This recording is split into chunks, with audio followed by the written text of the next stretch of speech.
ಎಲ್ಲರಿಗೂ ನಮಸ್ಕಾರ.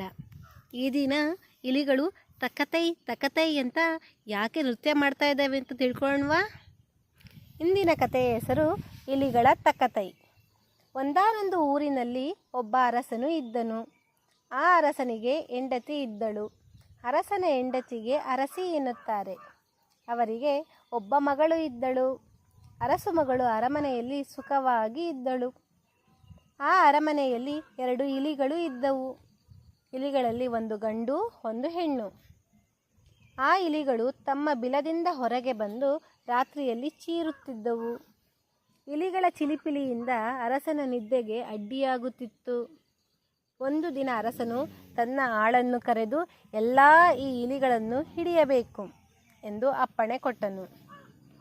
ಆ ಆಳು ಒಂದು ಗೂಡನ್ನು ಮಾಡಿ ಅದರಲ್ಲಿ ತಿಂಡಿಯನ್ನು ಇಟ್ಟು ಬಿಲದ ಹತ್ತಿರ ಇಟ್ಟನು. ಇಲಿಗಳು ಬಿಲದಿಂದ ಹೊರಗೆ ಬಂದು ಅಲ್ಲಿ ಇಲ್ಲಿ ಆಡಿದುವು, ಅತ್ತ ಇತ್ತ ಓಡಿದುವು.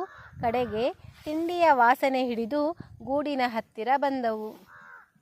ಗಂಡು ಇಲಿ ಗೂಡಿನ ಒಳಗೆ ನುಸುಳಿ ತಿಂಡಿಯ ಚೂರಿಗೆ ಬಾಯಿ ಹಾಕಿತು.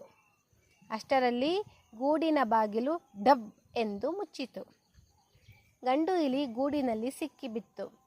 ಅದನ್ನು ಕಂಡು ಹೆಣ್ಣು ಇಲಿ ಚೂಮ್ ಚೂಮ್ ಎಂದು ಇಡೀ ರಾತ್ರಿ ಗೋಳಾಡಿತು. ಕತ್ತಲೆ ಹೋಗಿ ಬೆಳಕು ಹರಿಯಿತು. ಅರಮನೆಯವರು ಎಚ್ಚರವಾದರು. ಆಗ ಹೆಣ್ಣು ಇಲಿ, ನಮ್ಮ ಅರಸು ಮಗಳು ಈಗ ಹಿತ್ತಲಿಗೆ ಬರುವಳು, ನಾನು ಅವಳ ಕಾಲಿಗೆ ಬೀಳುವೆನು, ಅವಳು ನನ್ನ ಗಂಡನನ್ನು ಬಿಡಿಸಿಕೊಡುವಳು ಎಂದು ನೆನೆಸಿ ಹಿತ್ತಲಿಗೆ ಹೋಯಿತು. ಹಾಗೆ ಹೋಗುತ್ತಿದ್ದಾಗ ಇಲಿಯ ಕಾಲಿಗೆ ಒಂದು ಮುಳ್ಳು ಚುಚ್ಚಿತು. ಮುಳ್ಳನ್ನು ತೆಗೆಯುವುದಕ್ಕಾಗಿ ಆ ಇಲಿ ಒಬ್ಬ ಕೆಲಸಿಯ ಮನೆಗೆ ಹೋಯಿತು. ಆ ಕೆಲಸಿ ತನ್ನ ಬಾಳನ್ನು ಕಲ್ಲಿನ ಮೇಲೆ ಮಸೆಯುತ್ತಿದ್ದನು. ಬಾಳು ಎಂದರೆ ಕತ್ತಿ. ಇಲಿ ಕೆಲಸಿಯನ್ನು ಕಂಡು, ಅಣ್ಣ ಅಣ್ಣ, ಈ ಮುಳ್ಳನ್ನು ಕಿತ್ತು ತೆಗೆಯುವೆಯಾ ಎಂದು ಹೇಳಿ ತನ್ನ ಕಾಲನ್ನು ತೋರಿಸಿತು. ಕೆಲಸಿ ತನ್ನ ಬಾಳಿನಿಂದ ಆ ಮುಳ್ಳನ್ನು ತೆಗೆಯುವಾಗ ಇಲಿಯ ಕಾಲು ಕಡಿದು ಹೋಯಿತು. ಆಗ ಇಲಿ, ಎಲಾ ಎಲಾ, ಕೊಡು ನನ್ನ ಕಾಲು, ಇಲ್ಲವೇ ಹಿಡು ನಿನ್ನ ಬಾಳು ಎಂದು ಗದರಿಸಿತು. ಕೆಲಸಿ ತನ್ನ ಬಾಳನ್ನು ಇಲಿಗೆ ಕೊಟ್ಟನು. ಆ ಇಲಿ ಅದನ್ನು ಹಿಡಿದುಕೊಂಡು ಅರಮನೆಗೆ ಬರುತ್ತಿತ್ತು. ಹಾಗೆ ಬರುತ್ತಿದ್ದಾಗ ಒಬ್ಬ ಕುಂಬಾರನು ಒಂದು ಗಡಿಗೆಯನ್ನು ಬೆರಳಿನಿಂದ ತಟ್ಟುತ್ತಿದ್ದನು. ಇಲಿ ಕುಂಬಾರನನ್ನು ಕಂಡು, ಅಣ್ಣ ಅಣ್ಣ, ಗಡಿಗೆಯನ್ನು ಕೈಯಿಂದ ಯಾಕೆ ತಟ್ಟುತ್ತೀ? ಇಕೋ, ಈ ಬಾಳು ಇದೆ, ಇದರಿಂದ ತಟ್ಟು ಎಂದು ಹೇಳಿ ಬಾಳನ್ನು ತೋರಿಸಿತು. ಕುಂಬಾರನು ಬಾಳನ್ನು ಹಿಡಿದುಕೊಂಡು ಗಡಿಗೆಯನ್ನು ತಟ್ಟುವಾಗ ಬಾಳು ಮುರಿದು ಹೋಯಿತು. ಆಗ ಇಲಿ, ಎಲಾ ಎಲಾ, ಕೊಡು ನನ್ನ ಬಾಳು, ಇಲ್ಲವೇ ಇಡು ನಿನ್ನ ಗಡಿಗೆ ಎಂದು ಗದರಿಸಿತು.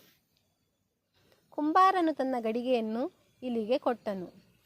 ಇಲಿಯು ಅದನ್ನು ಹೊತ್ತುಕೊಂಡು ಅರಮನೆಗೆ ಬರುತ್ತಿತ್ತು. ಹಾಗೆ ಬರುತ್ತಿದ್ದಾಗ ಒಬ್ಬ ತೋಟಗಾರನು ಬಾಳೆಯ ತೋಟಕ್ಕೆ ಹಾಳೆಯಿಂದ ನೀರು ಮೊಗೆಯುತ್ತಿದ್ದನು. ಇಲಿ ತೋಟಗಾರನನ್ನು ಕಂಡು, ಅಣ್ಣ ಅಣ್ಣ, ಹಾಳೆಯಿಂದ ಯಾಕೆ ನೀರು ಮೊಗೆಯುತ್ತೀ? ಇಕೋ, ಈ ಗಡಿಗೆ ಇದೆ, ಇದರಿಂದ ಮೊಗೆ ಎಂದು ಹೇಳಿ ಗಡಿಗೆಯನ್ನು ತೋರಿಸಿತು. ತೋಟಗಾರನು ಆ ಗಡಿಗೆಯನ್ನು ಎತ್ತುಕೊಂಡು ನೀರು ಮೊಗೆಯುವಾಗ ಗಡಿಗೆ ಒಡೆದು ಹೋಯಿತು. ಆಗ ಇಲಿ, ಎಲಾ ಎಲಾ, ಕೊಡು ನನ್ನ ಗಡಿಗೆ, ಇಲ್ಲವೇ ಇಡು ನಿನ್ನ ಹಣ್ಣು ಎಂದು ಗದರಿಸಿತು. ಆ ತೋಟಗಾರನು ತನ್ನ ಹಣ್ಣು ಗೊನೆಯನ್ನು ಇಲಿಗೆ ಕೊಟ್ಟನು. ಇಲಿಯು ಅದನ್ನು ಎತ್ತಿಕೊಂಡು ಅರಮನೆಗೆ ಬರುತ್ತಿತ್ತು. ಹಾಗೆ ಬರುತ್ತಿದ್ದಾಗ ಒಬ್ಬ ಗಾಡಿಯಾಳು ಖಾಲಿ ಗಾಡಿಯನ್ನು ಹೊಡೆದುಕೊಂಡು ಹೋಗುತ್ತಿದ್ದನು. ಇಲಿ ಗಾಡಿಯಾಳನ್ನು ಕಂಡು, ಅಣ್ಣ ಅಣ್ಣ, ಖಾಲಿ ಗಾಡಿ ಯಾಕೆ ಹೊಡೆಯುತ್ತೀ? ಇಕೋ, ಈ ಗೊನೆ ಇದೆ, ಇದನ್ನು ಗಾಡಿಯಲ್ಲಿ ಇಡು ಎಂದು ಹೇಳಿ ಹಣ್ಣು ಗೊನೆಯನ್ನು ತೋರಿಸಿತು. ಗಾಡಿಯಾಳು ಆ ಗೊನೆಯನ್ನು ಗಾಡಿಯಲ್ಲಿ ಇಡುವಾಗ ಗಾಡಿಯ ಎತ್ತು ಅದನ್ನು ತಿಂದು ಬಿಟ್ಟಿತು. ಆಗ ಇಲಿ, ಎಲಾ ಎಲಾ, ಕೊಡು ನನ್ನ ಹಣ್ಣು, ಇಲ್ಲವೇ ಇಡು ನಿನ್ನ ಎತ್ತು ಎಂದು ಗದರಿಸಿತು. ಆ ಗಾಡಿಯಾಳು ತನ್ನ ಎತ್ತನ್ನು ಕೊಟ್ಟನು. ಇಲಿಯು ಅದನ್ನು ಅಟ್ಟಿಕೊಂಡು ಅರಮನೆಗೆ ಬರುತ್ತಿತ್ತು. ಹಾಗೆ ಬರುತ್ತಿದ್ದಾಗ ಒಬ್ಬ ಗಾಣಿಗನು ಗಾಣವನ್ನು ನೂಕುತ್ತಿದ್ದನು. ಇಲಿ ಗಾಣಿಗನನ್ನು ಕಂಡು, ಅಣ್ಣ ಅಣ್ಣ, ನೀನು ಯಾಕೆ ಗಾಣ ನೂಕುತ್ತೀ? ಇಕೋ, ಈ ಎತ್ತು ಇದೆ, ಇದನ್ನು ಗಾಣಕ್ಕೆ ಕಟ್ಟು ಎಂದು ಹೇಳಿ ಎತ್ತನ್ನು ತೋರಿಸಿತು. ಗಾಣಿಗನು ಎತ್ತನ್ನು ಹಿಡಿದು ಗಾಳಕ್ಕೆ ಕಟ್ಟುವಾಗ ಎತ್ತು ಸತ್ತು ಹೋಯಿತು. ಆಗ ಇಲಿ, ಎಲಾ ಎಲಾ, ಕೊಡು ನನ್ನ ಎತ್ತು, ಇಲ್ಲವೇ ಇಡು ನಿನ್ನ ಎಣ್ಣೆ ಎಂದು ಗದರಿಸಿತು. ಗಾಣಿಗನು ತನ್ನ ಎಣ್ಣೆಯನ್ನು ಕೊಟ್ಟನು. ಇಲಿಯು ಅದನ್ನು ತೆಗೆದುಕೊಂಡು ಅರಮನೆಗೆ ಬರುತ್ತಿತ್ತು. ಹಾಗೆ ಬರುತ್ತಿದ್ದಾಗ ಅರಸಿಯು ತನ್ನ ಮಗಳಿಗೆ ತಲೆ ಬಾಚುತ್ತಿದ್ದಳು. ಇಲಿ ಅರಸಿಯನ್ನು ಕಂಡು, ಅಮ್ಮ ಅಮ್ಮ, ಬರೀ ಕೂದಲು ಯಾಕೆ ಬಾಚುತ್ತೀ? ಇಲ್ಲಿ ಎಣ್ಣೆ ಇದೆ, ಕೂಸಿನ ತಲೆಗೆ ಎಣ್ಣೆ ಹಚ್ಚು ಎಂದು ಹೇಳಿ ಎಣ್ಣೆಯನ್ನು ತೋರಿಸಿತು. ಅರಸಿಯು ಕೂಸಿಗೆ ಎಣ್ಣೆ ಹಚ್ಚುವಾಗ ಎಣ್ಣೆ ಚೆಲ್ಲಿ ಹೋಯಿತು. ಆಗ ಇಲಿ, ಅಮ್ಮ ಅಮ್ಮ, ಕೊಡು ನನ್ನ ಎಣ್ಣೆ, ಇಲ್ಲವೇ ಇಡು ನಿನ್ನ ಕೂಸು ಎಂದು ಗದರಿಸಿತು. ಅರಸಿಯು, ಇಲಿ ಇಲಿ, ನನಗೆ ಇದು ಒಂದೇ ಕೂಸು, ಇವಳನ್ನು ಕೊಟ್ಟರೆ ನನಗೆ ಯಾರು ಇದ್ದಾರೆ? ಬೇರೆ ಯಾವುದನ್ನು ಬೇಕಾದರೂ ಕೇಳು, ತಂದು ಕೊಡುತ್ತೇನೆ, ನಮ್ಮ ಕೂಸನ್ನು ಮಾತ್ರ ಕೇಳಬೇಡ ಎಂದು ಹೇಳಿದಳು. ಹಾಗಾದರೆ ನನ್ನ ಗಂಡನನ್ನು ಕೊಟ್ಟು ಬಿಡು, ನನಗೆ ನಿನ್ನ ಮಗಳು ಬೇಡ ಎಂದು ಇಲಿ ಹೇಳಿತು. ನಿನ್ನ ಗಂಡನನ್ನು ನಾನು ನೋಡಲೇ ಇಲ್ಲ, ನೋಡಿದ್ದರೆ ತಂದು ಕೊಡುತ್ತಿದ್ದೆನು ಎಂದು ಅರಸಿ ಹೇಳಿದಳು.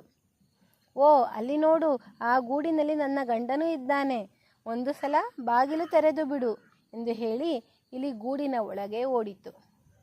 ಕೂಡಲೇ ಅರಸಿಯು ಗೂಡಿನ ಬಾಗಿಲನ್ನು ತೆರೆದು ಆ ಗಂಡು ಇಲಿಯನ್ನು ಹೊರಗೆ ಬಿಟ್ಟಳು. ಆಮೇಲೆ ಗಂಡು ಇಲಿ ಹೆಣ್ಣು ಇಲಿ ಕೈ ಹಿಡಿದು ಕುಣಿಯುತ್ತಾ ಹೀಗೆ ಆಡಿದವು. ಕಾಲು ಕೊಟ್ಟು ಬಾಳು ತಂದೆ ತೈ ತಕ್ಕ ತೈ, ಬಾಳು ಕೊಟ್ಟು ಗಡಿಗೆ ತಂದೆ ತೈ ತಕ್ಕ ತೈ, ಗಡಿಗೆ ಕೊಟ್ಟು ಹಣ್ಣು ತಂದೆ ತೈ ತಕ್ಕ ತೈ, ಹಣ್ಣು ಕೊಟ್ಟು ಎತ್ತು ತಂದೆ ತೈ ತಕ್ಕ ತೈ, ಎತ್ತು ಕೊಟ್ಟು ಎಣ್ಣೆ ತಂದೆ ತೈ ತಕ್ಕ ತೈ, ಎಣ್ಣೆ ಕೊಟ್ಟು ಗಂಡ ತಂದೆ ತೈ ತಕ್ಕ ತೈ, ತೈ ತಕ್ಕ ತೈ. ಧನ್ಯವಾದಗಳು.